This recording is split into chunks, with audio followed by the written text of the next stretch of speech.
Avant que ce colloque n'ouvre son grand portail, je vous prie, évoquer un détail, un souvenir d'enfance à mon cœur si présent. C'est un cadeau pour vous, très chers participants.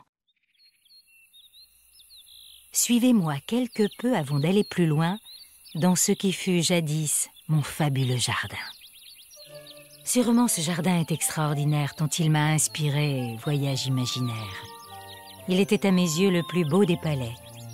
Ses essences florales ô combien m'enivraient. Il était situé dans l'arrière-pays de la cité niçoise, aux couleurs si fleuries. C'étaient mes grands-parents, ou même leurs aïeux, qui y avaient planté ces arbres majestueux. Après être passé entre deux grands platanes, je longeais les cyprès jusque à ma cabane.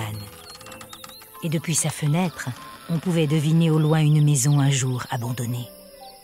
Je n'osais y aller par le chemin de pierre tant je voulais garder intact son mystère. Et de l'autre côté s'étendait une cour. Elle était ombragée malgré l'éclat du jour. Grâce à des vignes vierges aux couleurs rougeoyantes, les teintes du midi se faisaient caressantes. Au centre de ce lieu trônait un vieux bassin tout de pierre, construit par les adroites mains d'un vieil oncle oublié dont on parlait peu. Je lui avais prêté un destin glorieux plutôt que de poser d'indiscrètes questions qui auraient entaché mon imagination. Une pompe de fonte surplombait le bassin qui, bien que fort rouillé, fonctionnait toujours bien.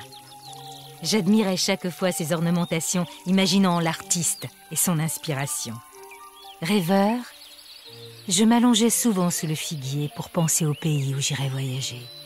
J'imaginais la Chine, l'Afrique et ses déserts, Venise et ses gondoles, Paris et ses mystères. Au pied de ce grand arbre, je m'endormais parfois en écoutant le disque entendu 1000 fois. J'entendais cette voix qui me contait Paris, où tant de grands destins s'y étaient accomplis, où l'histoire se dit si fort qu'on la tutoie, au point que je m'y suis identifiée au roi. Dans mes rêves, j'ai vu châteaux et monuments imposants de beauté et de fins ornements.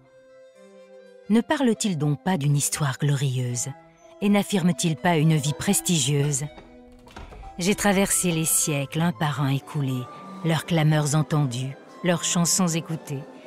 Et j'ai élu demeure au siècle des Lumières, même si j'ai vécu par mon imaginaire à la fin du XVIe au temps du très bel âge. J'ai côtoyé Ronsard et son aréopage.